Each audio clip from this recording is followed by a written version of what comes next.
Okay, hi, I'm Jason, and I'm the CEO of Resonance.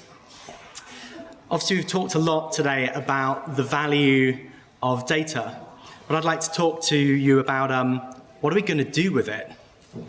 How do we and the key here is how do we make sure we have the right information at the right place and at the right time to make good decisions? Now, this requires a digitally connected economy. Now, we have digitally connected our economy from us, the consumer, to the retailer, through to the brand.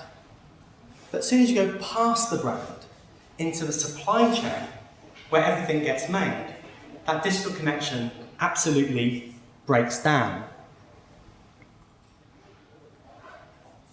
Resonance is creating a decentralized communication platform for supply chains, to create a digital network in supply chains that will empower collaboration.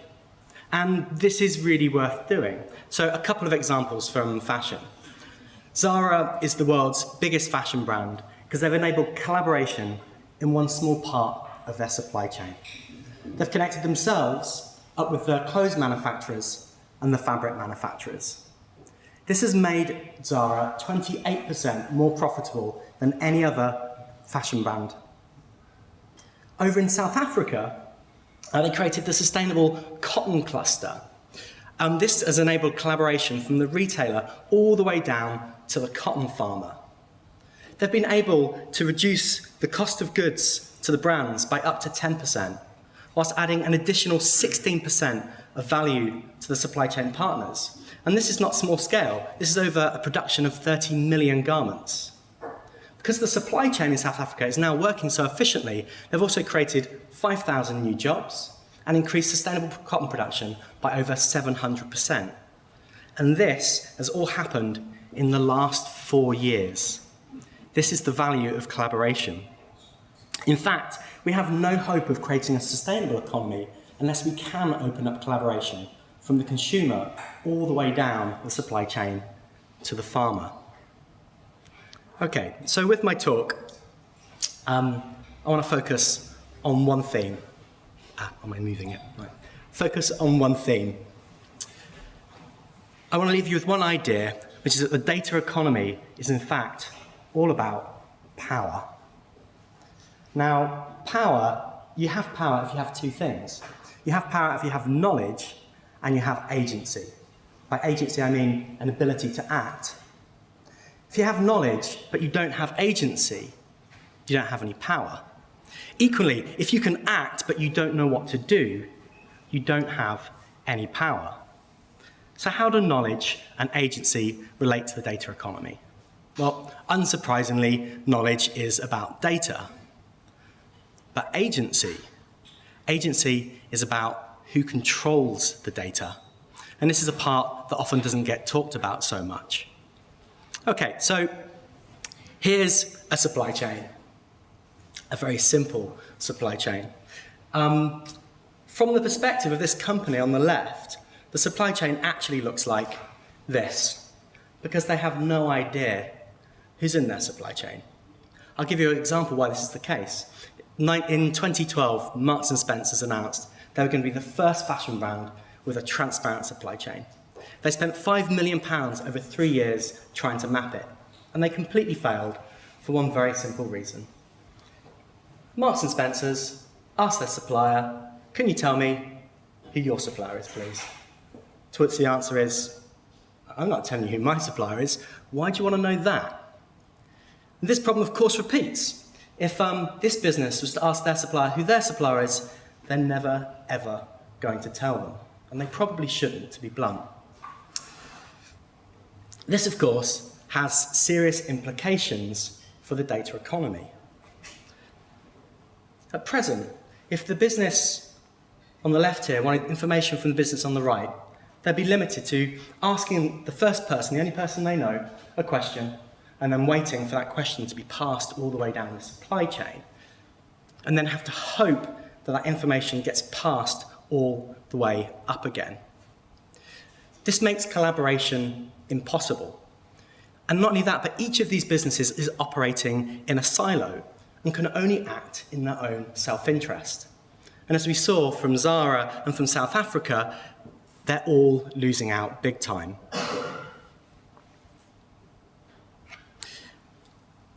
Now, this has implications for the solution. How do we open this up? How do we unlock this?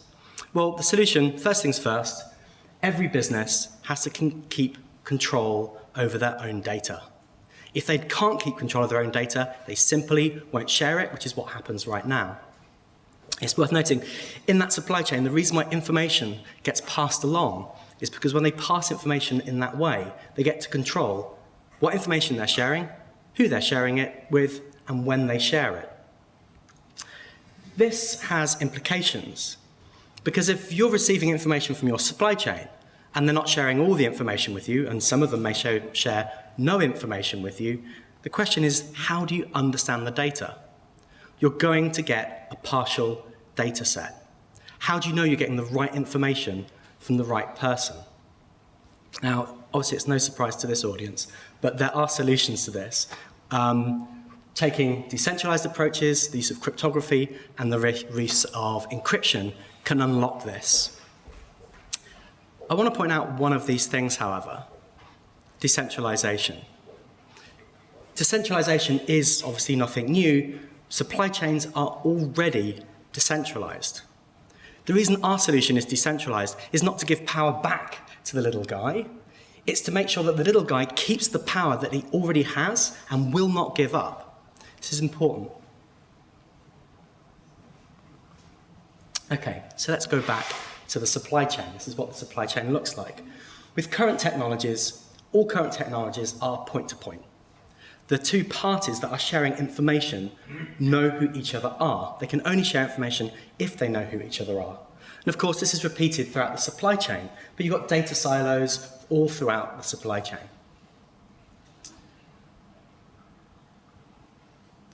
Resonance is developing a decentralized communication platform. Like current technologies, two businesses that already know each other can, of course, share information directly. What they can also do seems like a really small step change. With these approaches, now a business that doesn't know each other can share data. And of course, if two businesses who don't know each other can share data, it means that all of the businesses that can share data. And finally, you actually get to open up data sharing across the supply chain.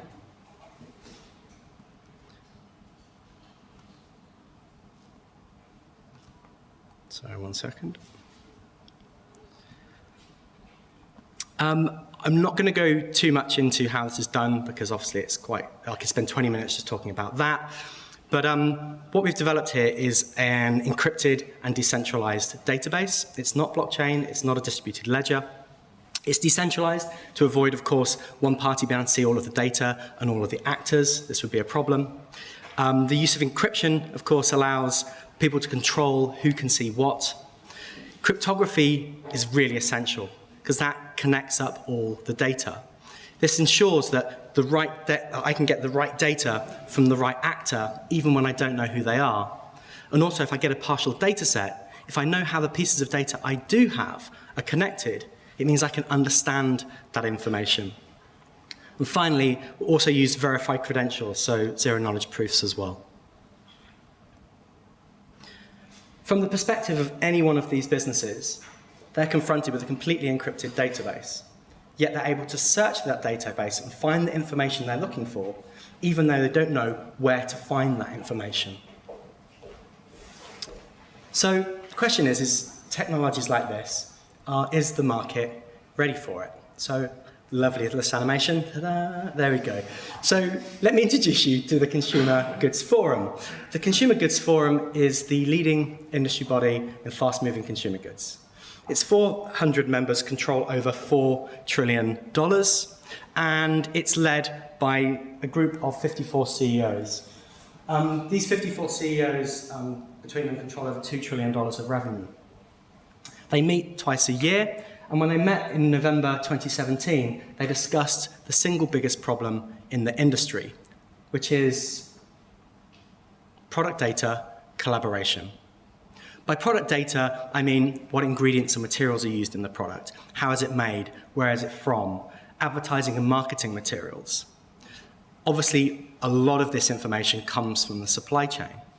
So the question is, well, why is this a problem? If you were to look at the product data of any major brand or retailer, at least 50% of it is incorrect or missing. I should point out that these statistics are not my own. These are from the industry and accepted by the industry.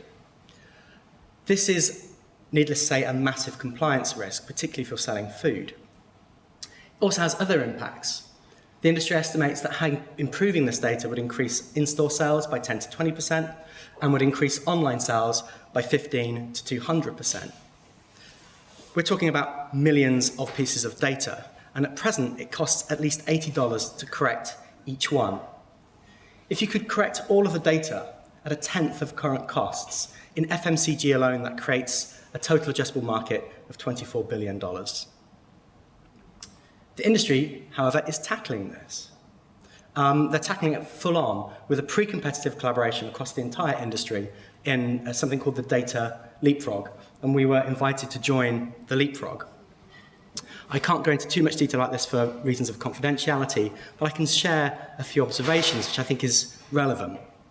The first one is their biggest problem is not technological. Their biggest problem is power. In the 6 months of the leapfrog, most of the early work is focused on, yes, on technical prototyping, but most of it is focused on working out what's the right business model and what's the right governance structures.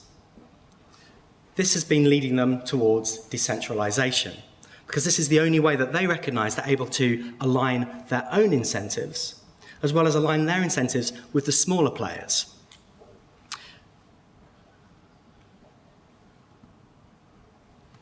Other reasons that they're interested in decentralization is they believe it will bring down costs, making the solution more inclusive to those smaller players as well as the larger ones. They're also very much focused on open source solutions. Why an open source solution? Well, it's to ensure that no one creates a monopoly. Again, it's about controlling power. Also, the focus here is on creating competitive markets through the use of open source. So the future is about creating value. It's not about rent seeking. So how will this change our economy? Alad alluded to this earlier, and I'd like to go back in history as it gives an interesting insight and go to the Roman Empire. The Roman Empire can be measured from Rome to its furthest extremity. The best way to measure the Roman Empire is not by distance, it's by time. From the centre of Rome to any of its extremities was about 5 weeks. That was the limit of Rome's power. That's how long it took for knowledge and action to get to one place. That was the limit of their power. When you look at lots of the ancient empires, you notice very similar structures. Measure those empires by time.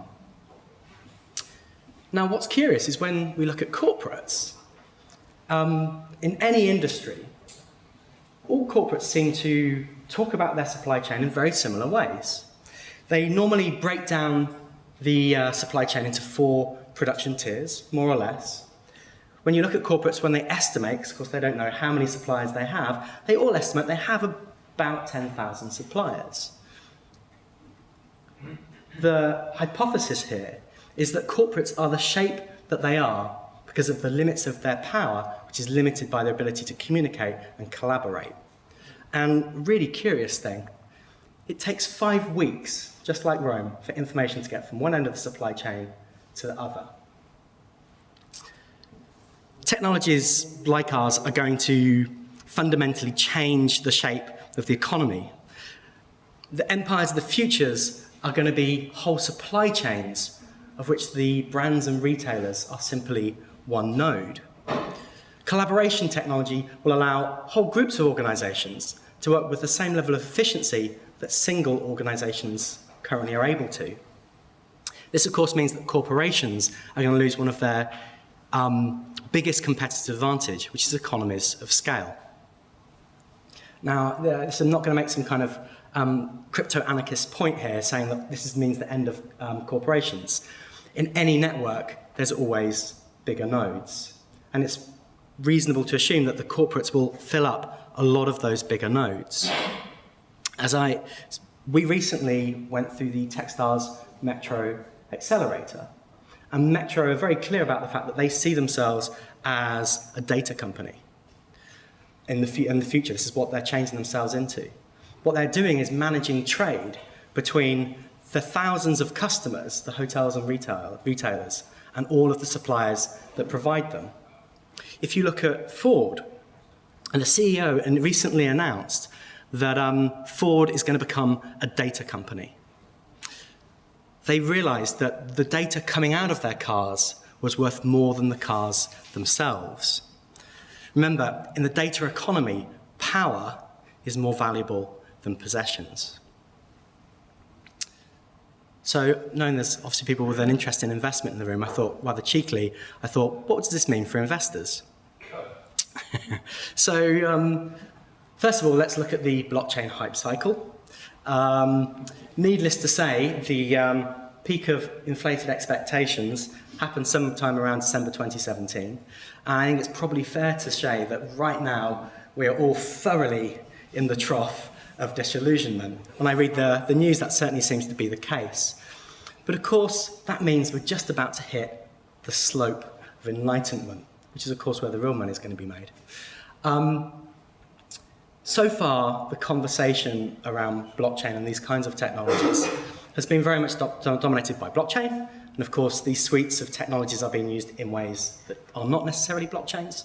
And also, the conversation has all revolved usually around this word, trust. And I want to kind of kill that today. The data economy is not about trust, it's about power. Remember, trust is the willingness to give up power to someone because you believe they won't hurt you.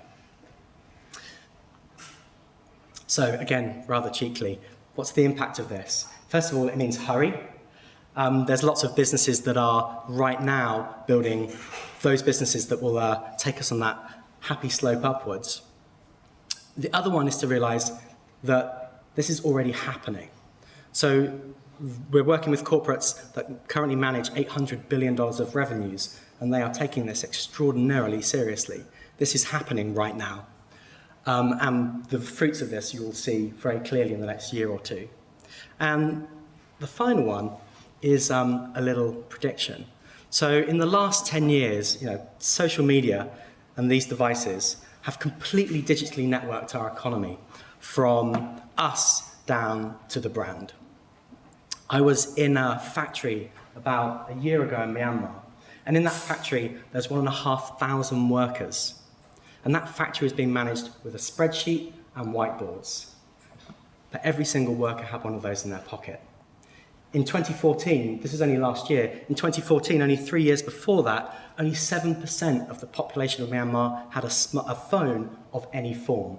Today it's 85%, and 75% of those are smartphones. My prediction, you can hold me to it, is that we will digitally network supply chains in less than 10 years. Okay. Any questions, if we have time? Time